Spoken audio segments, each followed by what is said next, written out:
YouTube. À ce qui paraît, c'est beaucoup mieux. Voilà. Ce soir, j'ai prié. Pendant que je priais, j'ai vraiment eu cette pensée. Et c'est vraiment fort. Je suis vraiment, vraiment enthousiasmé, hein. Pour cette période de confinement. C'est une période vraiment particulière. Il y a des choses qui se passent qui sont pas agréables. Il y a des gens qui meurent. C'est difficile, hein. Mais la parole de Dieu dit que toute chose concourt au bien de ceux qui aiment Dieu.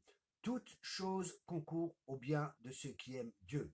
Et la question est qu'on doit se poser, nous, en tant que chrétiens, qu'est-ce qu'il y a de positif pour nous? Ou qu'est-ce qu'on peut avoir de positif? Qu'est-ce qu'on peut voir comme côté positif pour nous en tant que chrétiens? Et pendant que je priais, j'ai vraiment eu cette pensée. Je t'ai conduit au désert pour parler à ton cœur. Je crois que c'est dans Osée ou Amos, je ne sais plus exactement, hein, mais c'est la pensée que j'ai eue, ce verset. Je t'ai conduit au désert pour parler à ton cœur. Et c'est intéressant, parce que l'an prochain, en 2021, j'ai prévu un voyage en Israël. Cette année, on était plein, donc si vous voulez venir, inscrivez-vous rapidement. Le confinement sera fini, c'est sûr. Et on partira en Israël, on sera vraiment, vraiment bénis. Et le thème du voyage, c'est justement le désert. C'est ce que Dieu m'a mis à cœur.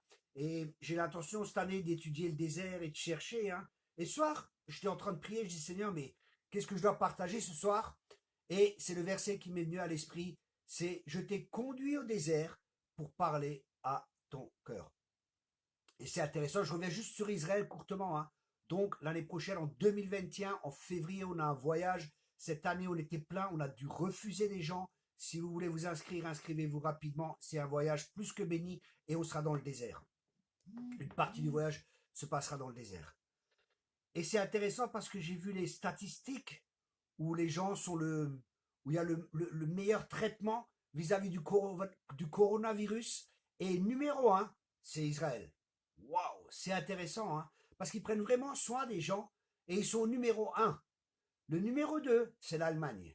Et l'Allemagne, c'est le pays, on connaît la guerre et tout ça, hein, tout le négatif qui a été fait vis-à-vis d'Israël. Mais après la guerre, c'est le pays qui a aidé et béni le plus Israël. C'est fou. Et c'est là qu'il y a le moins de... C'est là où il y a le meilleur... où il gère le mieux le coronavirus en deuxième position après Israël. On prie vraiment que notre gouvernement aussi, que nous aussi, nous bénissions Israël. C'est vraiment une bénédiction pour les chrétiens de bénir Israël. C'est pas n'importe quoi. Vous savez qu'à chaque fois que vous allez en Israël, il se passe quelque chose. À chaque fois que je vais en Israël, il se passe quelque chose dans ma vie, dans la vie de ma famille. Il y a vraiment, vraiment quelque chose de positif. Et je vous encourage vraiment, avec nous, avec n'importe qui, mais allez, pas avec n'importe qui, mais allez en Israël, hein. Vraiment, il y a vraiment une bénédiction qui est là. Et ce soir, je reviens au message, c'était je t'ai conduit au désert pour parler à ton cœur. Je t'ai conduit au désert pour parler à ton cœur. Et qu'est-ce que ça signifie? C'est vraiment intéressant. Oh, Baker, hello, my friend, says Baker from Holland. Hello, greeting to Dolph, if you see him, happy to see you. J'ai salué juste des amis. Ok, je reviens au désert. Je t'ai conduit au désert pour parler à ton cœur. Et qu'est-ce que ça signifie dans la pensée hébraïque? Écoutez bien, c'est fort de fort de fort. Dans la pensée hébraïque, je t'ai conduit au désert pour parler à ton cœur. Ça signifie je t'ai conduit au désert pour te faire la cour. Waouh, c'est trop fort. Et dans ce temps de confinement, c'est comme si Dieu voulait nous faire la cour. Ça veut dire que Dieu veut ravir nos cœurs. Dieu veut de nouveau avoir nos cœurs tout à lui. C'est ça faire la cour, c'est gagner notre cœur. Et dans ce temps de confinement, Dieu veut vraiment, vraiment gagner nos cœurs. Et c'est pour ça qu'il va nous parler, il va nous attirer avec des cordages d'amour. Dieu va nous mettre à part, Dieu veut nous parler. C'est justement un temps dans le désert. Qu'est-ce qui se passe? Dans le désert, on est confronté à soi-même.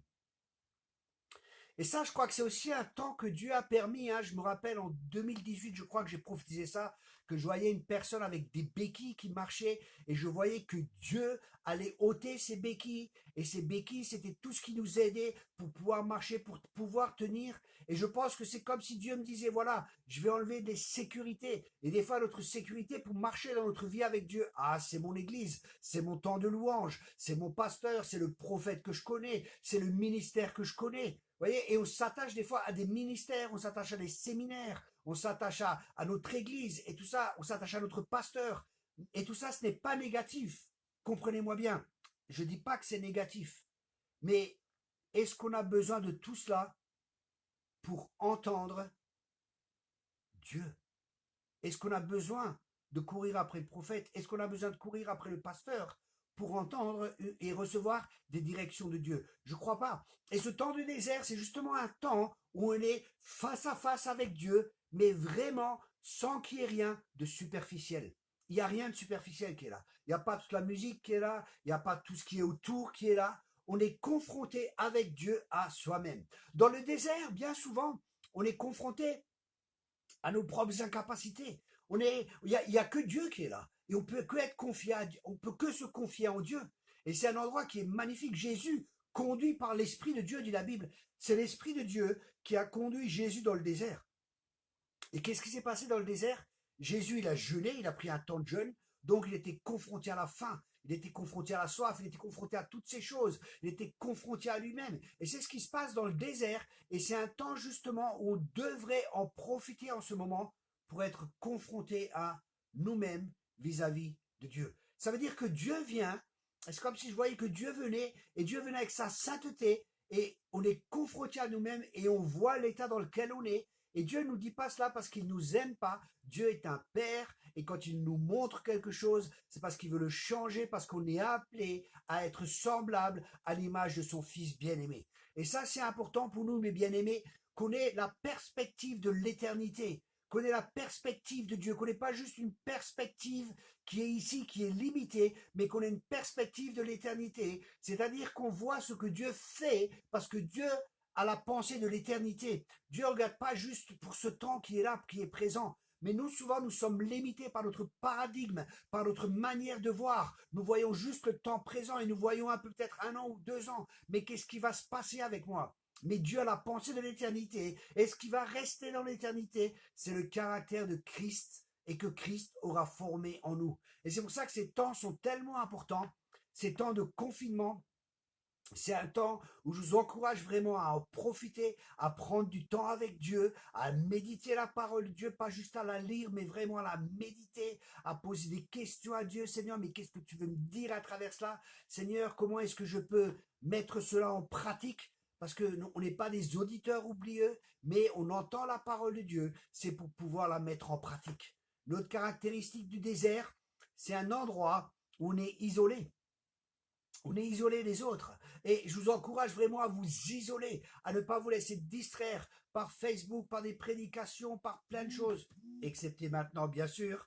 Mais comprenez-moi, je vois des gens, ils sont tout le temps en train de publier 50 000 choses et ils courent partout et telle prédication. Ils entendent 10 prédications dans la journée et la question qu'on peut se poser, mais qu'est-ce qu'ils entendent? Qu'est-ce qui va rester? Est-ce qu'on entend une prédication et on permet à ce message de travailler notre cœur? Est-ce que ce message va aller au plus profond de notre cœur et on permet à cette parole de Dieu qui est puissante, qui est efficace et qui ne revient pas sans avoir accompli ce pourquoi Dieu l'a envoyé, de faire son œuvre au plus profond de notre être, de séparer l'âme de l'esprit? Est-ce qu'on permet à cette parole d'agir profondément en nous pour être transformé, pour être changé à l'image de son Fils bien-aimé, Jésus-Christ? Parce que ça, c'est un des objectifs de Dieu, c'est qu'on soit transformé et qu'on soit semblable à l'image de son Fils pour que on puisse dire tel il est dans ce monde, tel nous sommes. Et ça, c'est un travail que Dieu veut faire dans ce temps justement de confinement où il nous conduit au désert pour parler à notre cœur, pour nous faire la cour, pour nous ravir à nouveau, pour nous rapprocher de nouveau près de son cœur. Parce que Dieu veut parler individuellement à chacun de nous. Dieu veut te parler personnellement. Dieu veut un cœur à cœur avec toi parce qu'il t'aime, parce qu'il est ton Père et il veut ravir ton cœur. Il veut de nouveau que tu repartes de ce confinement, de ce temps de désert en le connaissant davantage. Comme disait l'apôtre Paul, mon but c'est de le connaître. Et cette connaissance, c'est pas une connaissance intellectuelle, c'est une connaissance par expérience. La parole de Dieu dit que les jeunes sont forts.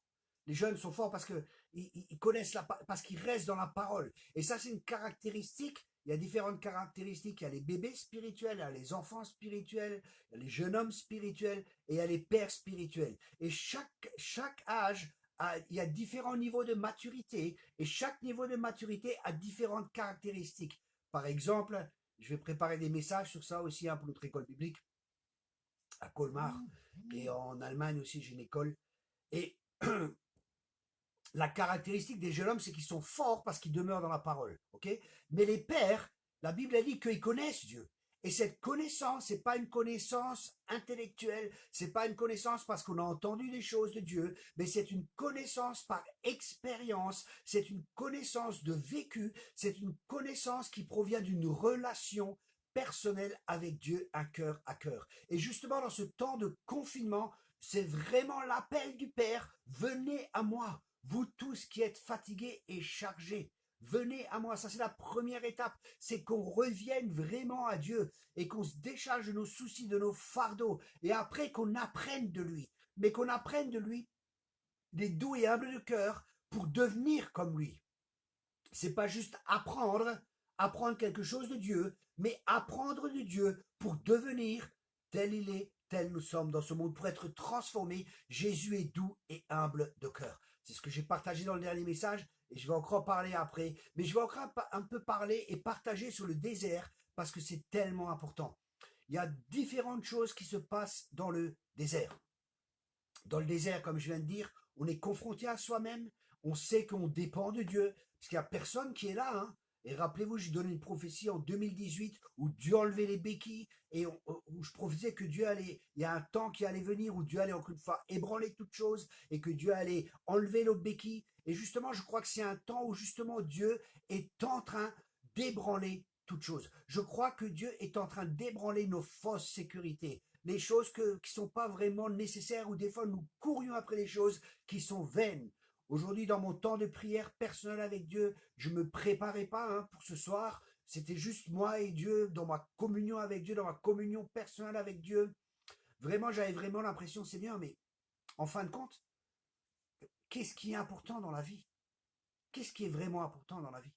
Et j'étais conduit à lire, justement, à lire, euh, excusez-moi, Ecclésiaste, je cherchais. Waouh! Et là, c'est vraiment intéressant parce que dans Ecclésiaste 7, hop là, j'avais les Allemands hier, excusez-moi avec moi. Ah, elle est là, ma Bible en français. Hier, j'ai fait un Facebook avec mes amis allemands. J'ai une école de disciples aussi, une école biblique en Allemagne. Et je forme beaucoup de disciples. On a 60 à 80 disciples que l'on forme en Allemagne. Et justement, dans Ecclésiaste, c'est vraiment intéressant ce qu'il est dit. Et c'est ce que j'ai lu. Alors aujourd'hui, j'ai lu tout le livre d'Ecclésiaste, j'ai médité dessus, j'ai réfléchi dessus. Ah, c'est tellement fort, la parole de Dieu, c'est pas juste une parole, c'est vraiment la parole de Dieu, elle est puissante, elle est efficace, elle renverse les forteresses, elle est tellement importante pour nous les amis. Je vous encourage, lisez cette parole, mangez cette parole, méditez-la. Vous savez, je vois souvent je suis en contact avec des ministères dans le monde entier, hein. Et dernièrement encore, je discutais avec j'avais un prophète au téléphone, et je discutais avec lui, puis on a prié l'un pour l'autre, on a prophétisé l'un sur l'autre, et je disais, tu sais, je crois que c'est comme Jérémie, que tu vas manger la parole, et la parole au début, elle était amère, mais après, elle est devenue douce. Et vous voyez, c'est souvent, surtout pour les ministères, les gens qui sont prophétiques, ou pour les ministères prophétiques, bien sûr, c'est pour tout le monde, mais surtout pour les gens qui sont prophétiques, soyez des hommes et des femmes de la parole.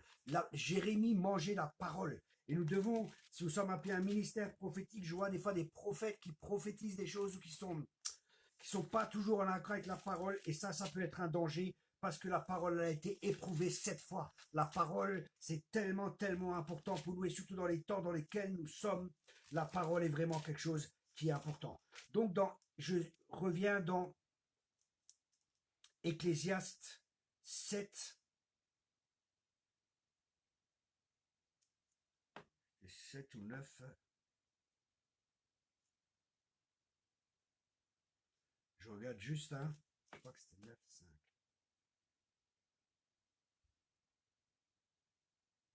Voilà. C'est Ecclésiaste 9, Ecclésiaste chapitre 9 au verset 7. Écoutez bien les amis. Va, mange avec joie ton pain et bois gaiement ton vin, car dès longtemps Dieu prend plaisir à ce que tu fais. Quand tout temps tes vêtements soient blancs et que l'huile ne manque point sur ta tête, jouis de la vie avec la femme que tu aimes pendant tous les jours de ta vie de vanité que Dieu t'a donnée sous le soleil. pendant tous les jours de ta vanité, car c'est ta part dans ta vie, au milieu de ton travail que tu fais sous le soleil. Tout ce que ta main trouve à faire avec ta force, fais-le, car il n'y a ni œuvre, ni pensée, ni science, ni sagesse dans le séjour des morts où tu vas. J'aime beaucoup, les amis, j'aime beaucoup le Ecclésiaste. C'est un livre, c'est assez, tout est vanité, tout est vanité. Tant on voit, c'est un homme qui a écrit ça, c'est Salomon. C'était l'homme le plus riche et c'était l'homme le plus sage. Mais il dit tout ça, c'est vanité. Et il y a tellement de sagesse dans ce livre. Il y a tellement de sagesse et de révélation. Et je disais, Seigneur, mais parle-moi. Je dis, mais pourquoi? Qu'est-ce qui est important? Parle-moi. Et là, comme dit, j'ai lu tout Ecclésiaste et j'ai vraiment retenu ça. Va, mange avec joie ton pain et bois gaiement ton vin. Et je crois qu'on doit de nouveau se réjouir et avoir un cœur reconnaissant et remercier Dieu pour la nourriture, remercier Dieu pour la boisson. Car Dieu, dès longtemps, Dieu prend plaisir à ce que tu fais. Quand tout temps tes vêtements soient blancs. Ça signifie marcher dans la sainteté, marcher humblement avec notre Dieu, marcher dans la sainteté avec Dieu.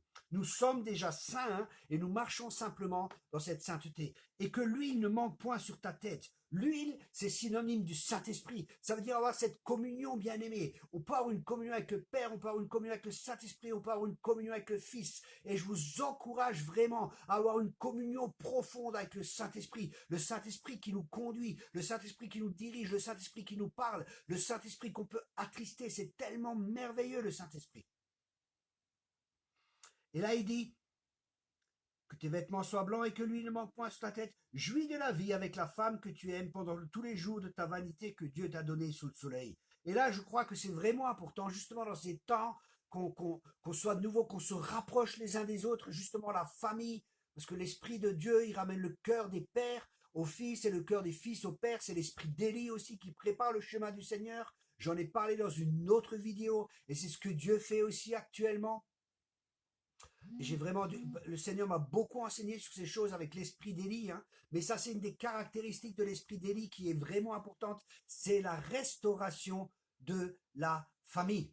La restauration de la famille est tellement importante. La famille, c'est la première institution que Dieu a créée. C'est le pilier de la société. Des familles fortes, des églises fortes. Vous savez, une des caractéristiques pour un ministère, la Bible dit, je répète cela, une des caractéristiques pour un ministère ou pour un ancien, qui n'est pas un des 5 ministères, hein, forcément, une des caractéristiques, c'est quoi?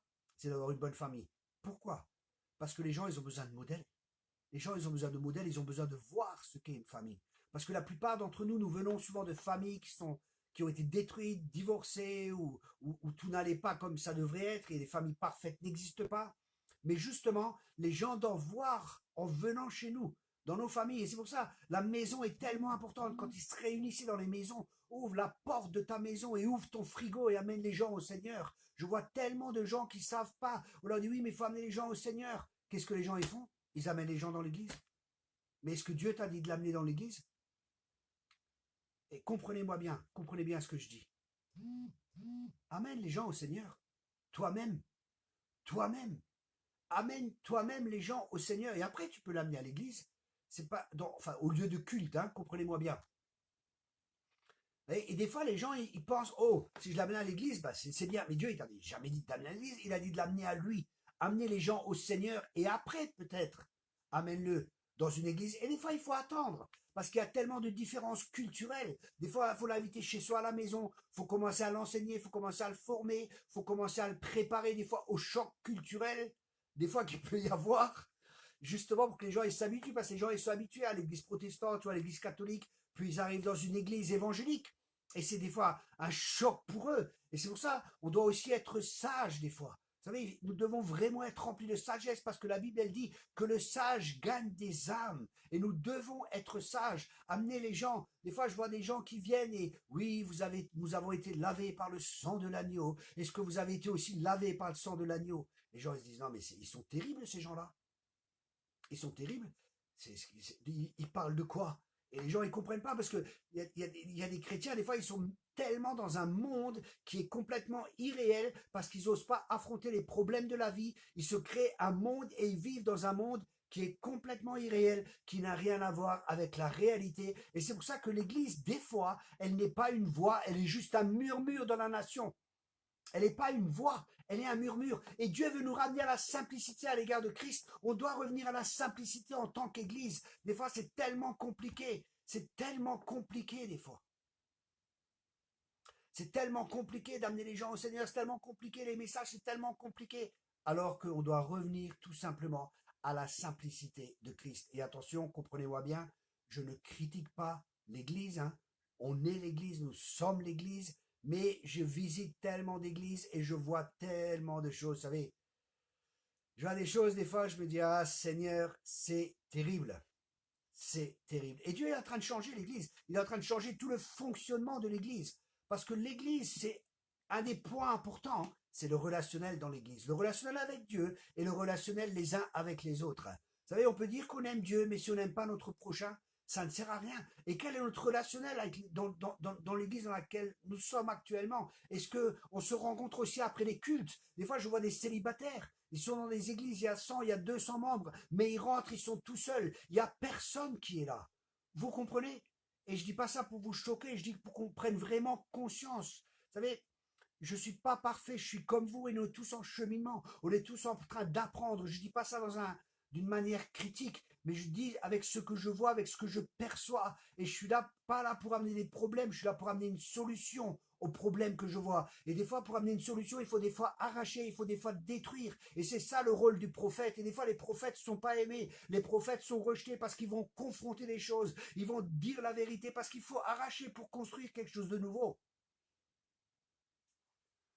Donc ici, on voit la famille est importante. Pendant tous les jours de la vanité, c'est de la part de ta vie, au milieu de ton travail que tu fais sous le soleil. Tout ce que ta main trouve à faire avec ta force, fais-le. Donc on voit, faisons ce qu'il y a à faire avec notre force, car il n'y a ni œuvre, ni pensée, ni science, ni sagesse dans ces jours des morts où nous allons. Donc faisons. Priez, priez pour vos pasteurs. Priez pour vos leaders, priez pour vos dirigeants, bénissez-les, ne les critiquez pas, ne les jugez pas, priez pour eux. Priez, priez les amis. Vous savez, on doit vraiment... Je crois que les prophètes vont revenir de plus en plus et ça va chambouler l'Église. L'Église, elle est en train d'être secouée, je vous garantis, elle est en train d'être secouée. Elle est vraiment en train d'être secouée. Je suis avec plusieurs ministères dans le monde entier, on discute vraiment de ce qui se passe actuellement et on mâche pas nos mots et on mâchera pas nos mots parce que des prophètes vont se lever, ils vont parler clairement, des apôtres vont se lever clairement. Jésus m'a parlé il y a plus de 20 ans, je reveux mon église, dis-leur que je reveux mon église parce que c'est moi qui bâtis mon église et les portes de l'enfer ne prévaudront pas contre elle. Et l'église va changer, l'église va être transformée dans les temps qui viennent. Et soyons prêts à surfer sur la vague, soyons prêts à là où l'Esprit de Dieu veut conduire l'église. Là où Dieu veut amener l'église, c'est une église forte, c'est une église glorieuse, c'est une église qui va être dans la confrontation aussi avec les choses du monde. C'est une église qui sera plus un murmure, c'est une église qui sera une voix, de nouveau comme dans Actes des Apôtres. Les 5 ministères vont regagner leur place. Les 5 ministères vont de nouveau fonctionner. La tente de David sera restaurée à nouveau, c'est-à-dire la louange, l'adoration, tout ça sera restauré, ce sera une église qui sera forte, une église qui sera puissante, une église conquérante. C'est pas une église qui va être ou une église qui sera retirée, mais c'est une église qui va être offensive. C'est une église qui va s'emparer du bon pays que l'Éternel Dieu va donner. C'est une église qui va gagner des âmes. Alléluia. C'est une église qui va faire des disciples. C'est une église forte et c'est une église puissante que Dieu est en train de lever. Et ça, pour revenir au désert, quand Jésus est sorti du désert, il est ressorti revêtu.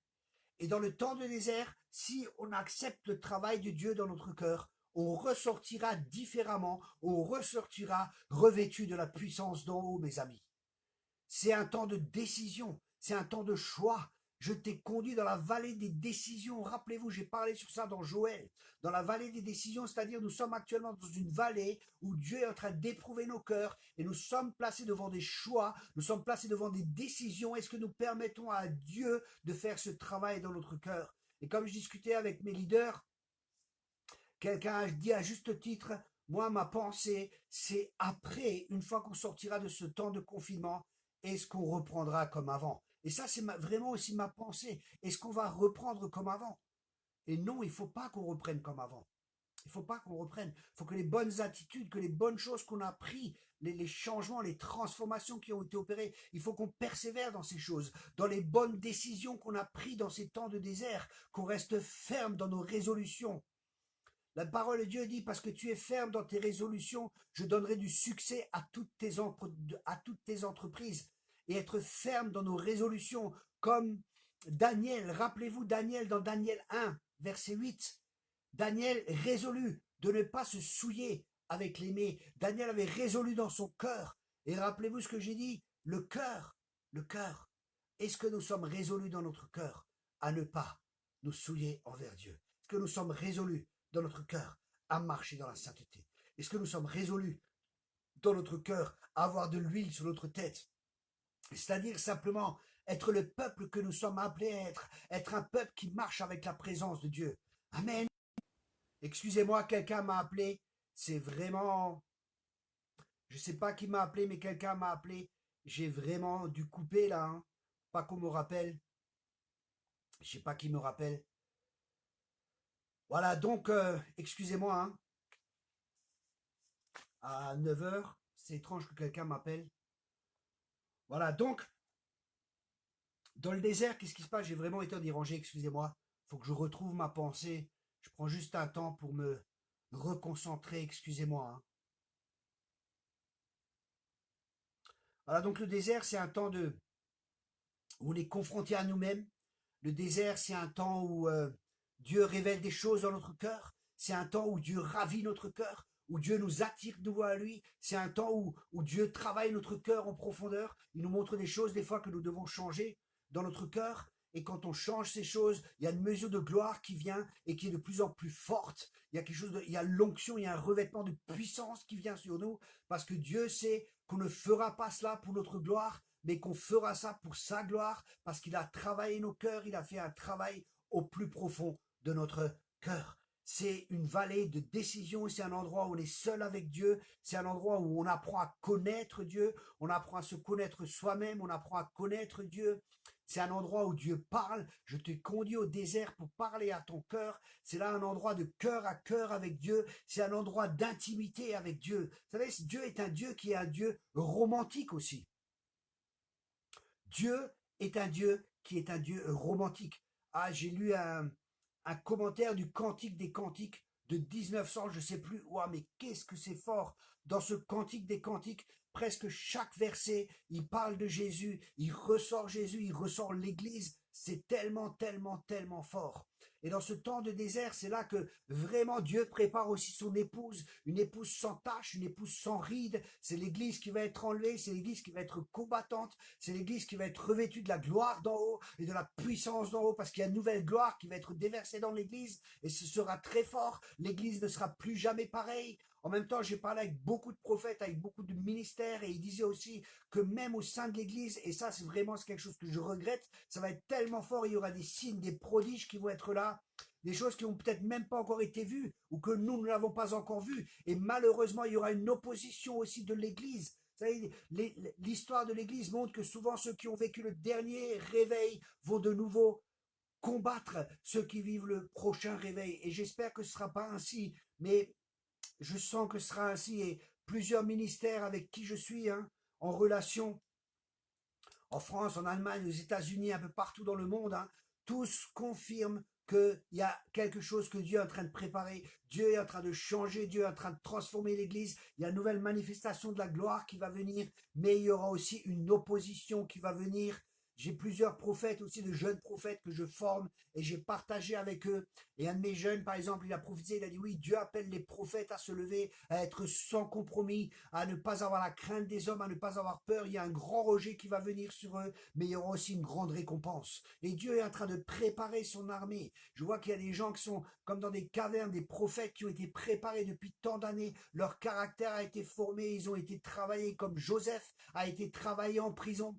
C'est des gens qui étaient dans le désert pendant des années, où Dieu les a travaillés, où il y avait des cœurs à cœur, comme Jean-Baptiste, il est venu, il sortait du désert. Et c'est des hommes avec l'esprit d'Élie qui vont venir du désert, qui vont sortir de ce désert où ils ont vraiment rencontré Dieu, où ils ont été face vis-à-vis d'eux-mêmes et face aussi avec Dieu, où ils ont été changés, où ils ont été transformés, où ils cherchent plus qu'une chose, c'est la gloire de Dieu. Ils cherchent pas les finances, ils cherchent pas la réputation, ils cherchent pas à être connus, ils cherchent pas à avoir des grandes églises, ils cherchent pas à se faire un nom comme dans Babylone, mais ils cherchent juste une chose, c'est la gloire de Dieu. Et c'est un temps de sainteté, et c'est un temps où Dieu appelle son église à marcher dans la sainteté, une église qui sera mise à part, une église qui portera la gloire de Dieu, une église qui va marcher avec la puissance d'Élie, une église qui va renverser les forteresses, une église qui va confronter Jézabel, une église qui va confronter Akab. Et c'est des hommes et des femmes qui n'auront plus rien à perdre, qui auront un front qui sera endurci, et Dieu mettra ses paroles dans leur bouche. C'est quelque chose de fort. Amen. C'est une armée que Dieu prépare. Et pour ça, Dieu va lever des généraux comme Josué. Et c'est des généraux qui vont conduire l'armée pour s'emparer du bon pays que l'Éternel Dieu a donné. Et ce bon pays, c'est aussi Christ en nous, l'espérance de la gloire. Et Dieu est en train de lever des fils, Dieu est en train de lever des filles, des hommes qui seront forts, qui seront revêtus de la puissance d'Élie, de la puissance d'en haut. C'est des gens qui vont préparer le retour du Seigneur. C'est des gens qui vont pas avoir peur de dire la vérité. C'est les gens qui ne seront pas dans la politique religieuse. Je te connais, tu me connais, je t'invite, on va s'inviter. Et ainsi de suite. Je vois tellement de choses. Vous savez, c'est tellement plus l'église de Jésus-Christ. Il n'y a plus tellement la sainteté. Il n'y a tellement plus la crainte de Dieu. Il y a tellement de politique que je vois des fois. Vous savez, moi, j'ai rien à perdre. Je dépends de Dieu à 100%. Et et je suis passé par les temps de désert. Je suis passé par ces temps. Et c'est pour ça que j'ai pas peur de dire la vérité. Même si ça ne me plaît pas, je suis pas là pour plaire aux gens. Je suis là pour que l'église de Jésus soit bâtie. Parce que j'aime les gens, je ne me tairai pas. Parce que j'aime mon Seigneur, je ne me tairai pas. Parce que j'aime l'église, je ne me tairai pas. Et des fois, ça dérange. Vous savez, j'ai été dans des églises où j'ai dû confronter Jézabel. Et j'ai confronté ouvertement Jézabel. Et il y a il y a l'esprit de repentance qui est venu. Mais après, on m'a plus invité. Vous comprenez, ce n'est pas normal. Alors que la voix prophétique a parlé. Le Seigneur a parlé clairement.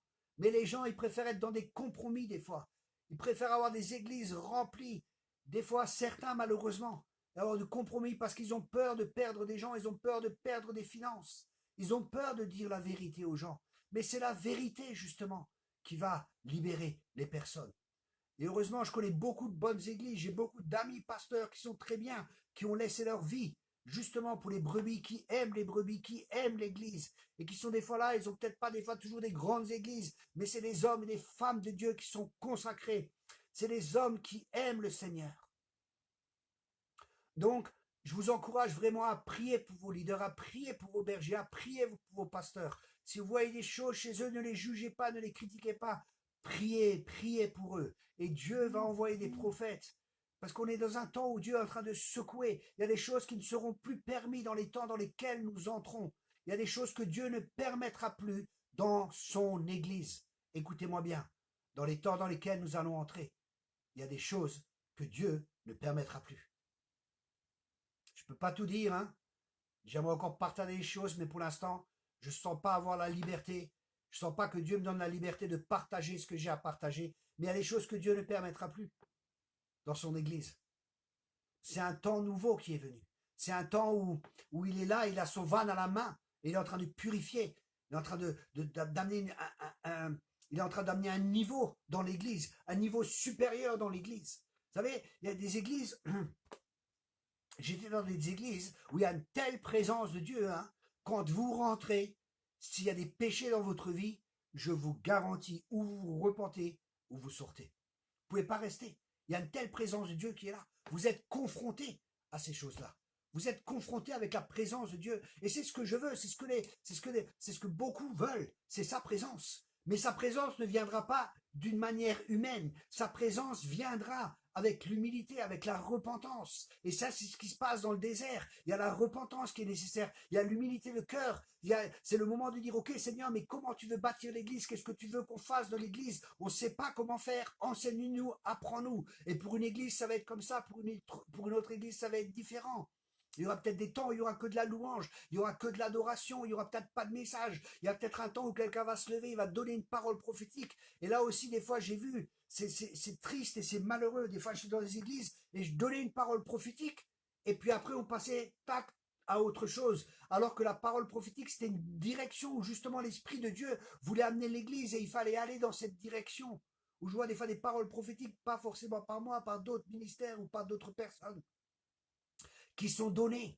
Et au lieu de saisir cette parole et de marcher dans la direction, vous voyez, et on est tous en train d'apprendre comment Dieu veut bâtir l'Église. Mais c'est par l'Esprit de Dieu et ceux qui sont fils et filles sont conduits par l'Esprit de Dieu. C'est-à-dire des gens qui sont matures, où il y a une collaboration de ministère, ou peut-être, vous voyez, on est là et on est en train ça m'arrivait déjà, je voulais prêcher et je voyais, non, Dieu me dit non, non, laisse la place à quelqu'un d'autre. Et je laissais la place à un autre ministère. Parce que je sentais que c'était pas pour moi, alors que c'était prévu que ce soit moi. Mais c'est Dieu qui bâtit son église. Et peut-être qu'il voulait encourager une personne. Peut-être cette personne avait reçu quelque chose que je n'ai pas.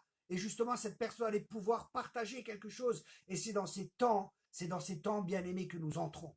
Et c'est pour ça que Dieu est en train de préparer une église pure, une église sans tache. Dieu est en train de, et l'église, c'est justement, c'est ça les amis, c'est que c'est des pierres vivantes, c'est vous et c'est moi. Et sur l'autel, le fer ne devait pas venir, ça veut dire quelque chose de l'homme ne devait pas venir. Dieu bâtissait son église en frottant frère toile émery et sœur marteau les uns avec les autres.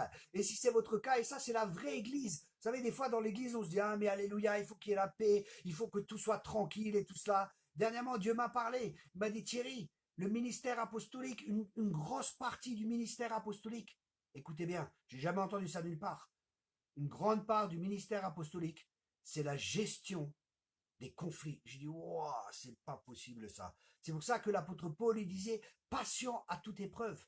Et c'est la première caractéristique du ministère apostolique. Beaucoup se disent apôtres de nos jours, mais ils n'ont pas la crainte de Dieu. Et apôtre, c'est une responsabilité, c'est un poids, c'est pas n'importe quoi. Et je vois tellement de choses, tellement de légèreté des fois qui est là. Je connais des vrais apôtres. Là, justement, j'ai un ami en Allemagne, un apôtre, et il va partout, il va en Chine, tout ça, et là, il racontait, il était en Égypte, et l'apôtre qu'il avait invité en Égypte, il a dit au taxi, voilà, vous allez là, et lui, il a pris le papier, il les a jetés par terre, il n'a pas fait action, parce qu'il croyait qu'il fallait qu'il l'amène à l'hôtel Hilton. Alors, qu'est-ce qu'il a fait? Il l'a amené à l'hôtel Hilton. Mais mon ami, il parle pas arabe, il voulait pas aller à l'hôtel Hilton, il avait une réunion dans 15 minutes. Et il dit, mais je parle pas arabe, comment je vais faire pour être conduit? C'est pas possible, je vais pas y arriver. Et là, le Saint-Esprit a commencé à lui dire, mais qu'est-ce que tu racontes? Écoute et laisse-moi te conduire. Et il a dit, vas-y, indique au chauffeur à droite, à gauche, où il doit aller, montre. Et il montrait au chauffeur un quart d'heure après, il n'était jamais dans ce pays, il est passé par des rues, même le chauffeur était étonné. Il a oublié de lui demander, il a oublié de lui demander de le payer par après. Vous voyez, c'est tellement fort. Et c'est l'Esprit de Dieu qui l'avait conduit à l'endroit de réunion 15 minutes après. Ouais, c'est être conduit par l'Esprit de Dieu. Il va en Chine et c'est complètement différent dans les églises et on partage beaucoup tout ce qui se passe dans le monde et dans les églises où il y a des réveils, où Jésus est vraiment le Seigneur. Ouais, où il y a des choses qui se passent qui sont très fortes et ça c'est une des caractéristiques. Jésus veut de nouveau être le Seigneur de son église. Dans mon avant-dernier livre que j'ai écrit, Sois libre, reste libre, il y a tout un chapitre qui est consacré à la seigneurie. Et ça, je pense, c'est un des problèmes que l'Église a. Écoutez-moi bien, je vais peut-être en choquer quelques-uns. C'est le même problème qu'Israël a eu. On ne veut plus Jésus comme roi. Mais Jésus est le roi des rois, il est le Seigneur des seigneurs. Et Jésus, c'est pour ça aussi, couronné, coronavirus, la couronne. Et il y a un tel combat. Écoutez bien, je me disais, mais Seigneur, mais souvent, quand il y a quelque chose qui change dans l'Église, il y a un changement aussi dans Israël. Qu'est-ce qui se passe en Israël actuellement? Et on voit actuellement en Israël, il n'y a pas de gouvernement. Et le coronavirus couronne, c'est intéressant. Parce que Jésus veut être roi et l'ennemi veut être le roi. Il veut être le roi de cette terre. Et Jésus dit, non, non, non, cette terre, elle m'appartient. Cette terre, elle appartient à mon peuple. Et c'est moi le roi des rois. Vous voyez? Et là, on doit revenir à ça. C'est lui le Seigneur, c'est lui le roi. C'est plus nous qui décidons et qui bâtissons à notre manière, mais nous bâtissons avec l'apôtre par excellence, Jésus-Christ qui est l'apôtre. Vous comprenez? Ça, c'est vraiment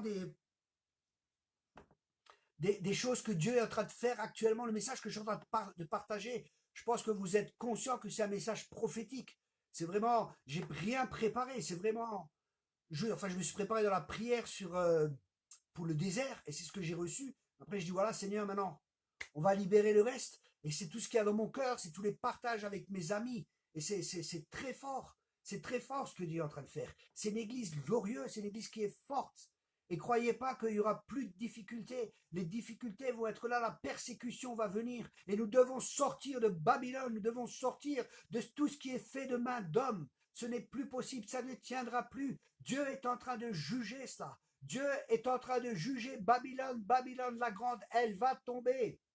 Elle va tomber, alléluia. Là où des gens veulent se faire un nom, là où des gens veulent être reconnus, là où des gens veulent bâtir l'église de main d'homme et le faire de la main d'homme, écoutez la voix des prophètes qui vont venir et qui vont se lever et qui vont dire non, ça suffit, repentez-vous, déchirez vos cœurs, déchirez pas vos vêtements, mais déchirez vos cœurs. Je crois même qu'il y a des gens qui vont mourir dans les temps qui vont venir. C'est des temps très sérieux.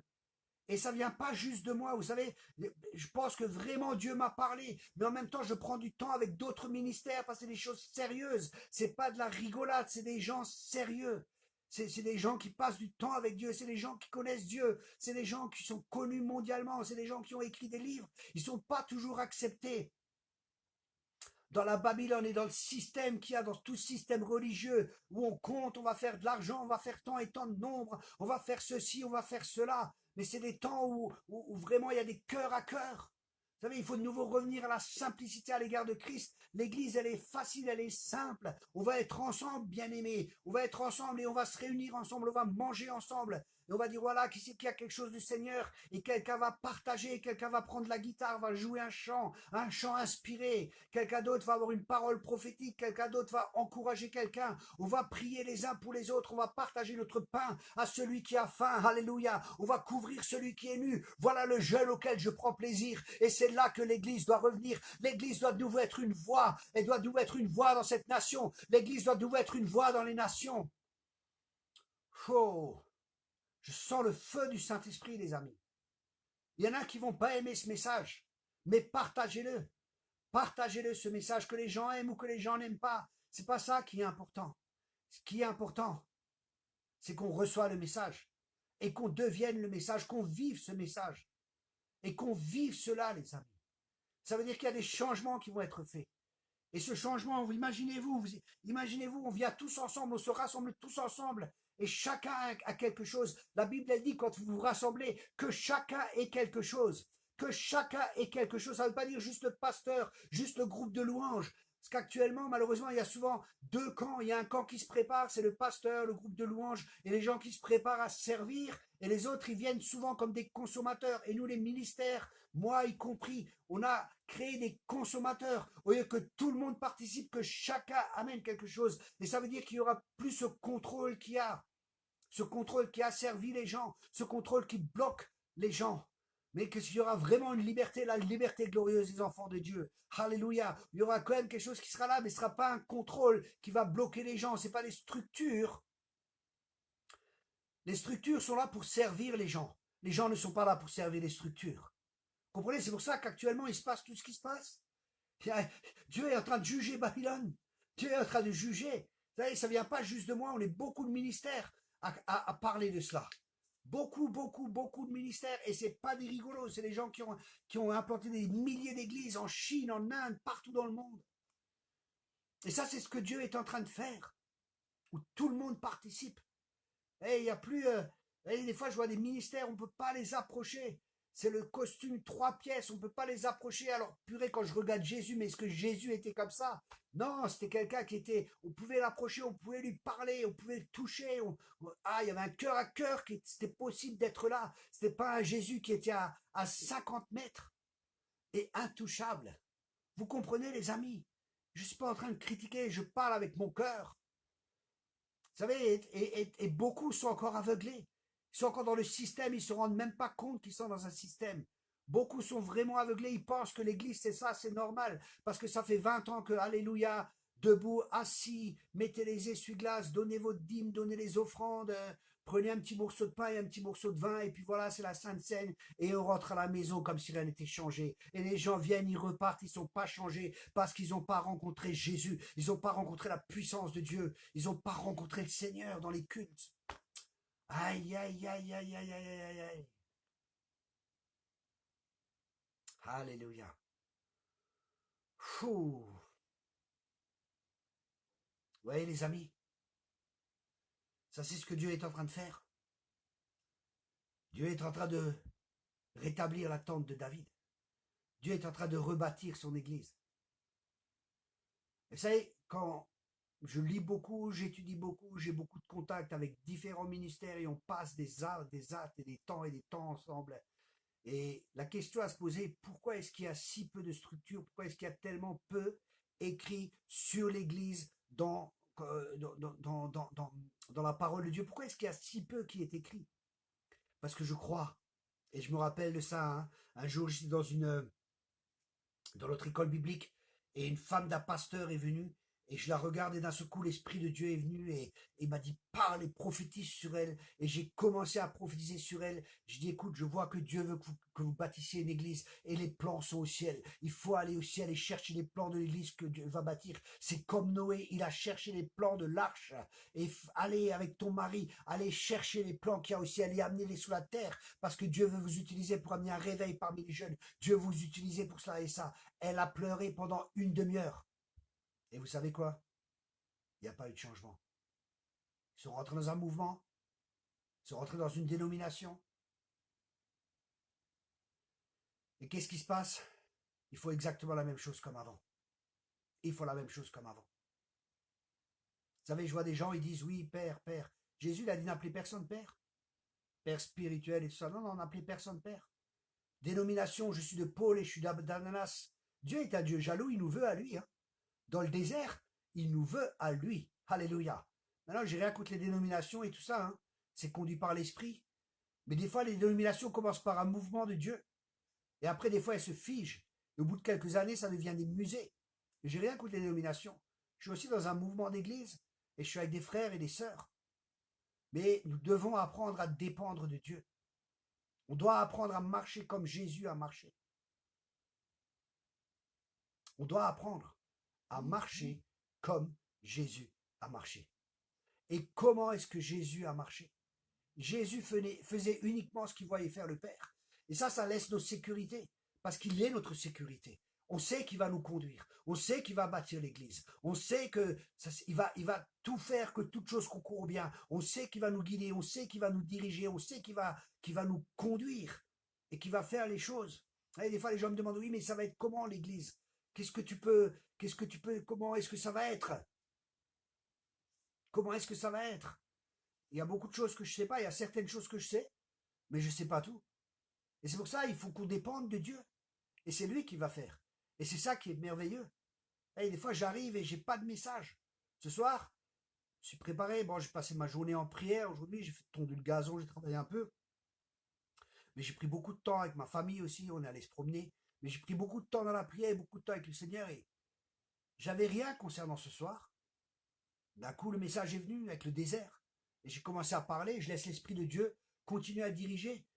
Je ne vais pas venir avec des schémas précis. Des fois, il m'arrive d'avoir j'ai plus de 400 prédications, des écoles bibliques, tout ça, et j'aime enseigner. Mais si Dieu me dit laisse tes notes de côté, il dépend de moi. Je ne sais pas ce que je vais dire, mais je dépends de lui.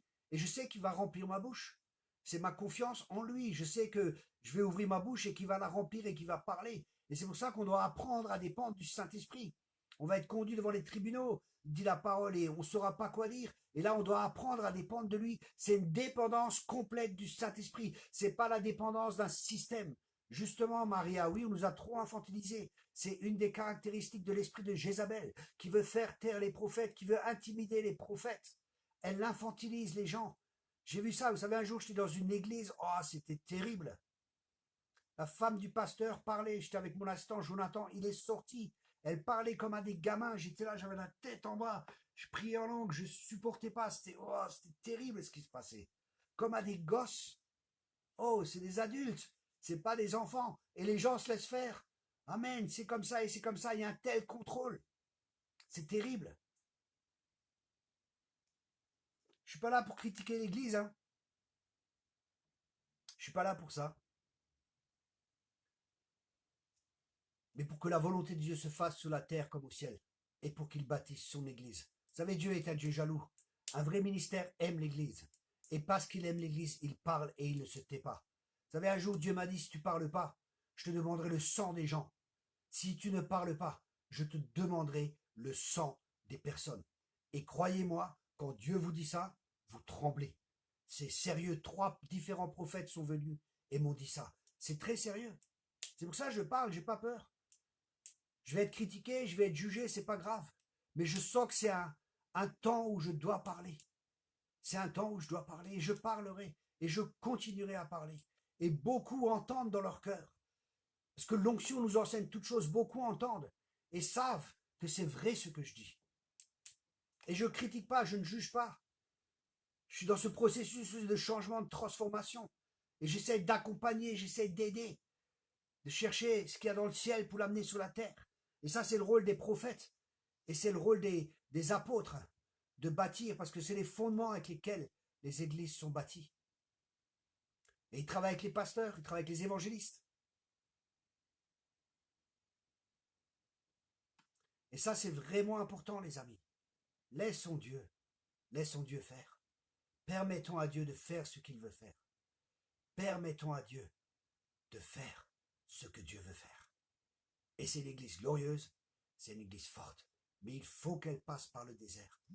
Il faut que ce temps de désert est tellement, tellement important. C'est tellement important. Dans ce temps de désert, il y a la repentance. Quand Jean-Baptiste est sorti, il a appelé à la repentance. Et l'Église, on doit se repentir d'avoir voulu bâtir avec nos propres forces, avec nos propres capacités. Vous voyez, dans le pays, l'Église, elle n'est pas entendue, elle est jugée, elle est critiquée.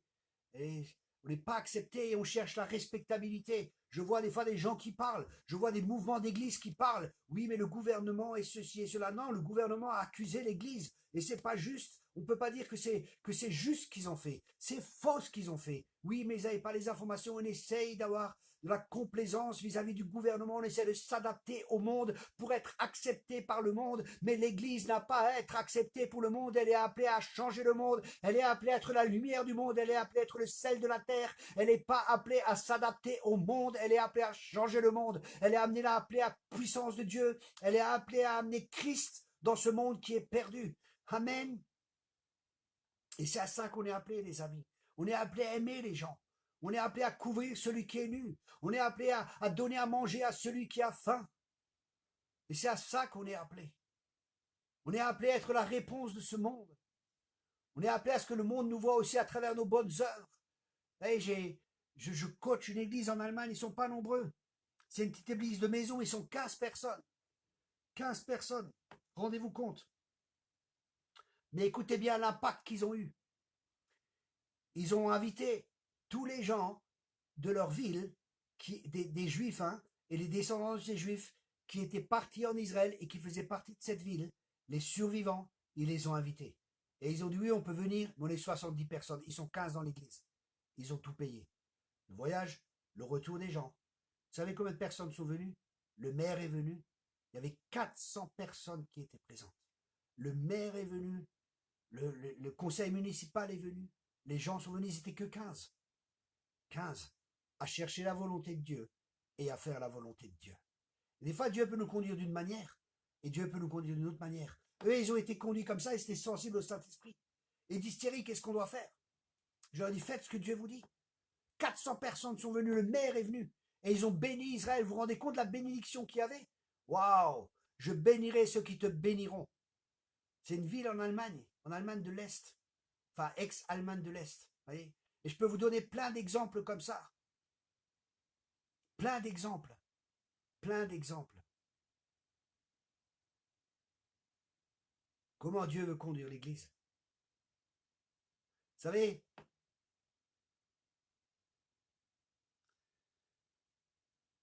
je crois qu'on doit nous avoir cette compassion que Jésus avait. Aimer les gens.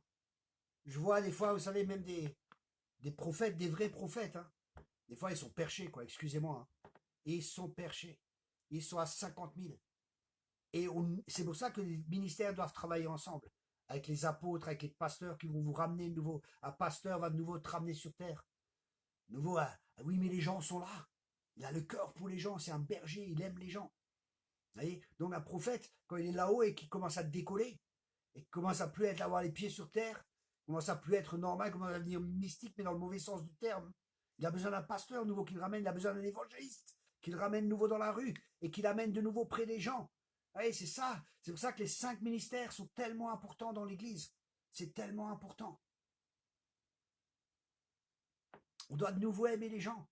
On doit être une réponse, justement, dans ce temps de crise. Les gens sont là, mais où est la réponse? Qui a la réponse? Et Dieu veut montrer son Église. La réponse, elle est dans l'Église de Jésus-Christ. Vous voyez, tout est ébranlé, les gens ont peur, ils n'ont plus de sécurité.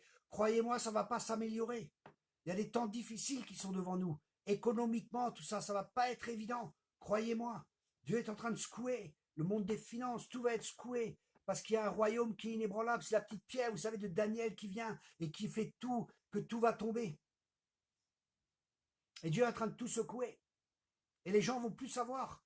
Mais où est la sécurité? Qu'est-ce qui se passe actuellement? Qu'est-ce qui se passe actuellement? Qu'est-ce qui se passe? Et alors ils vont regarder à l'église.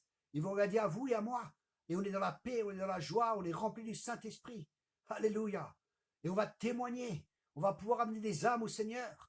Et on va pouvoir en faire des disciples, pas juste des chrétiens, excusez-moi du terme. J'ai écrit mon dernier livre, il est actuellement en PDF. Vous pouvez le télécharger.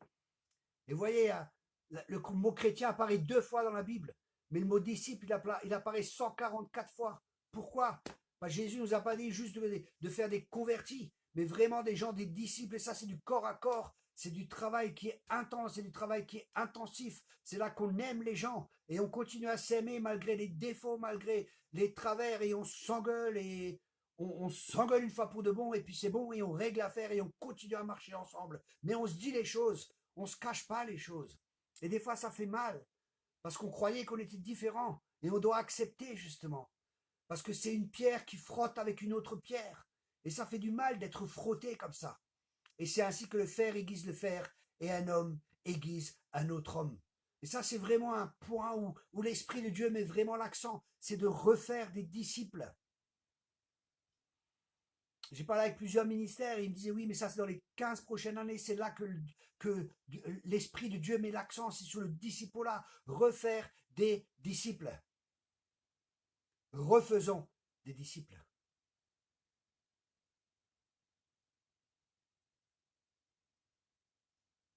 Il y a une question ici, c'est quoi la différence entre un disciple et un apôtre?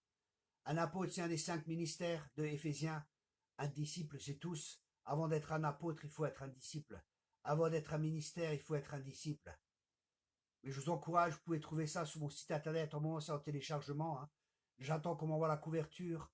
J'attends aussi des nouvelles de l'imprimerie pour savoir quand je pourrai imprimer. Vous pouvez déjà le précommander, le livre. Je pense que d'ici 1 mois, Dieu voulant, et si tout va bien, ce livre viendra. Justement, nous, on va prospérer exactement. Quelqu'un a écrit, on va prospérer. Oui, c'est vrai, on va prospérer. L'Église va prospérer. Oui, il faut de la transparence, c'est ça. Et là, on va être ouverts les uns aux autres. On n'aura plus peur les uns des autres parce que on reconnaîtra ceci que vous êtes mes disciples, l'amour que vous avez les uns des autres. Les uns pour les autres, pardon. Et on a de l'amour les uns les autres. Vous savez, on n'est pas là en train de juger parce qu'on sait que tout est grâce. On sait qu'on n'est pas mieux que l'autre. On sait qu'un n'est pas mieux que l'autre et on a besoin les uns des autres. Il y a des domaines de ma vie où je ne vois pas, où je suis aveugle. Et j'ai besoin d'un frère qui m'aime vraiment. Pas quelqu'un qui vient en me pointant du doigt et quelqu'un qui va me juger, mais quelqu'un qui a fait la vaisselle avec moi, quelqu'un qui connaît mon cœur, quelqu'un qui a pleuré avec moi, quelqu'un qui est allé trancher avec moi, quelqu'un qui est passé par les difficultés avec moi, quelqu'un qui m'a soutenu, quelqu'un qui m'aime. Et c'est ça la vraie église. C'est ça la vraie église que Dieu prépare, où on se serre les coudes les uns les autres, où on s'appelle les uns les autres, pas parce qu'il faut s'appeler, mais parce qu'on s'appelle, parce qu'il y a des cœurs à cœur et qu'on s'aime vraiment. C'est cela, c'est cela, c'est ça qui est important, les amis. Voilà, je pourrais encore dire beaucoup de choses, mais waouh, ça fait déjà 1 heure que je parle. Je me suis même pas rendu compte. J'aurais tellement de choses à dire encore sur l'église que Dieu prépare, mais je sais que c'est l'église qui est glorieuse. Et c'est les temps là où nous sommes dans ce désert, justement. Est-ce que nous voulons faire partie de cette église ou est-ce que nous ne voulons pas faire partie de cette église? Être vrai, merci Christiane, c'est vrai. C'est tout à fait ça, être vrai, être transparent, ne pas avoir peur d'être jugé, ne pas chercher de poste, ne pas chercher à avoir un titre, ne pas chercher à avoir un nom, ne pas chercher à avoir un ministère. Dernièrement, je disais avec un jeune prophète, parce que Dieu me donne beaucoup de prophètes aussi pour les former. et pour leur faire comprendre par là où ils passent, parce qu'uniquement quelqu'un qui est passé par un chemin, il peut expliquer le chemin à quelqu'un d'autre. Et là, justement, j'avais un jeune prophète et il me dit, oui, mais est-ce que tu peux m'ouvrir les portes là-bas? Et on venait de se connaître depuis une quinzaine de jours. Quelqu'un l'a mis en contact avec moi. J'ai dit, tu sais, moi, je veux une relation de cœur à cœur avec toi. Je veux pas que tu profites de moi et moi, je profiterai pas de toi. Je suis pas là pour t'ouvrir des portes et t'es pas là pour m'ouvrir des portes. Si Dieu le fait, Dieu le fait. C'est Dieu qui va faire les choses. Vous savez, c'est pas comment dire, une pensée ou qu'est-ce que je peux avoir si je me connecte avec lui, qu'est-ce que je vais profiter ici et ça. Ça, c'est retourner dans le système, c'est retourner dans Babylone. Oh, si je l'invite lui, qu'est-ce que je vais avoir? Si je l'invite, peut-être il va m'inviter là-bas et tout ça, c'est calculé. C'est pas Dieu qui est au gouvernail. Et ça, Dieu va plus accepter ces choses. Vous savez, ça va continuer, bien sûr. Ça va continuer même après le confinement. Il y a des gens qui vont pas écouter. Même des gens qui étaient par terre, même des gens qui ont été humiliés par Dieu. Croyez-moi, ils vont reprendre leurs vieilles habitudes. Et c'est triste, c'est malheureux. C'est malheureux. Et prions parce que c'est nos frères et c'est nos sœurs. On n'est pas là pour les juger. On est là pour bénir. Ok, je te remercie, Père. Je te remercie, Père, que vraiment ce message puisse être reçu et que les gens entendent mon cœur, Seigneur. Que ces gens ne pensent pas que je sois critique ou que vraiment il n'y ait pas d'interférence peut-être avec des défauts que j'ai peut-être, Seigneur, mais que vraiment les personnes puissent éprouver ta parole par ton esprit. Et ceux qui ont l'amour de la vérité, qui puissent se saisir de la parole. Et que cette parole ne soit pas utilisée pour juger, que cette parole ne soit pas utilisée pour critiquer, mais que cette parole soit utilisée pour édifier. Que cette parole soit utilisée pour bâtir, mais aussi pour détruire ce qui n'est pas à ta gloire, Père. Pour détruire ce que tu veux détruire, et pour construire ce que tu veux construire. Comme tu l'as dit à Jérémie, j'ai mis tes paroles dans ma bouche, pour que tu arraches et pour que tu plantes. Et je te remercie, Seigneur, que ces paroles vont arracher, mais qu'elles vont aussi planter de nouvelles semences. Et que ces semences vont porter du fruit. Et je te remercie pour l'église que tu lèves. Cette épouse qui est sans ride, sans tache, qui est merveilleuse, qui est parée de merveilleux dons, de merveilleuses choses qui sont données par ton Esprit Saint. Une épouse qui est glorieuse, une épouse qui est sans tache, une épouse qui est vraiment ton église. Une église qui est mise à part, une église qui t'est consacrée, une épouse qui cherche à faire ta volonté, une épouse qui cherche à t'être agréable, une épouse qui est morte à elle-même, qui est là pour toi, ô Jésus. Et merci Seigneur. Je prie Seigneur que le plus grand nombre en fasse partie. Je prie Seigneur que ce message puisse toucher les cœurs et qu'un esprit de repentance vienne là où les cœurs sont durs, là où les cœurs sont durs et là où les gens ne veulent pas écouter. Donne-leur des oreilles pour écouter. Donne-leur des yeux pour voir, Seigneur. Donne-leur des oreilles et aussi un cœur pour comprendre aussi, Seigneur. Pour qu'ils puissent comprendre ce que tu veux faire et ce que tu es en train de faire. Et qu'ils renoncent peut-être à leur sécurité, qu'ils renoncent peut-être à leur position, qu'ils renoncent au compromis. Et Seigneur, je prie pour chaque personne, et y compris moi-même, que tu nous montres dans nos cœurs là où peut-être il y a des mauvaises motivations, là où il y a des choses peut-être qui ne sont pas à ta gloire. Merci Seigneur de nous révéler ces choses, de nous purifier, de nous rendre purs. Nous voulons passer par le feu. Alléluia. Ce feu qui purifie. Alléluia. Pour qu'il n'y ait plus que l'or qui reste. Une foi pure. Merci de nous avoir attirés dans ce désert. Merci de nous avoir attirés dans ce temps de confinement. Et merci Seigneur que nous rachetons le temps car les jours sont mauvais. Merci Seigneur que vraiment il y a ton esprit qui soit là sur chaque personne. Et cet esprit d'intimité Seigneur. Où désire te connaître toi. Alléluia. Comme Paul qui désirait te connaître. Et la puissance de résurrection. On veut vraiment te connaître pour qui tu es. Pas savoir des choses sur toi, mais connaître ton cœur.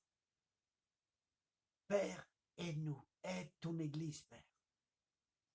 Que vraiment nous puissions nous repentir, Seigneur, des œuvres mortes, de tout ce que nous avons fait en ton nom, de tout ce que nous avons fait pour toi.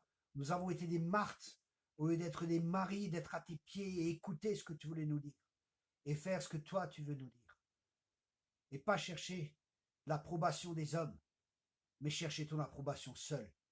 Que la crainte de Dieu vienne dans nos cœurs, revienne dans l'Église, Père. Dans le nom puissant de Jésus, j'ai prié. Amen et amen. Soyez tous abondamment bénis, les amis. Merci de partager ce message. N'oubliez pas de vous inscrire sur YouTube pour qu'on puisse faire des vidéos en direct. Vous pouvez aussi vous inscrire à votre lettre de nouvelles. Là, je vais prendre un temps parce que demain soir, j'ai un Zoom avec une église. Après, je vais avoir, après, je vais avoir avec mon équipe en France, avec les gens que je forme comme disciples. Et après, je vais prendre un temps un peu de repos, chercher Dieu pour moi-même. Et la semaine prochaine, je vais plus faire trop. Je vais faire peut-être un par semaine, une soirée. Mais je prendrai vraiment du temps à chercher la pensée de Dieu pour vous partager le cœur de Dieu. Parce que ce qu'on a besoin, c'est de manne fraîche. C'est de pain qui vient du ciel. On n'a pas besoin de pain rassasié. On a besoin d'entendre le cœur de Dieu. Et ça, c'est mon but, c'est mon objectif. C'est que vous entendiez le cœur de Dieu. C'est que vous entendiez ce qu'il y a sur le cœur de Dieu. C'est que vous entendez les paroles qui sortent de la bouche de Dieu. Parce que c'est ça qui nous nourrit. Parce que l'homme ne vit pas de pain seulement, mais de toute parole qui sort de la bouche de Dieu. Une parole qui est sans compromis. Une parole qui est éprouvée 7 fois par le feu. Une parole pure et une parole qui change, qui transforme les vies. Alors je serai peut-être moins présent, mais croyez-moi, je ne vous oublie pas et je prie pour chaque personne que Dieu vous bénisse encore abondamment.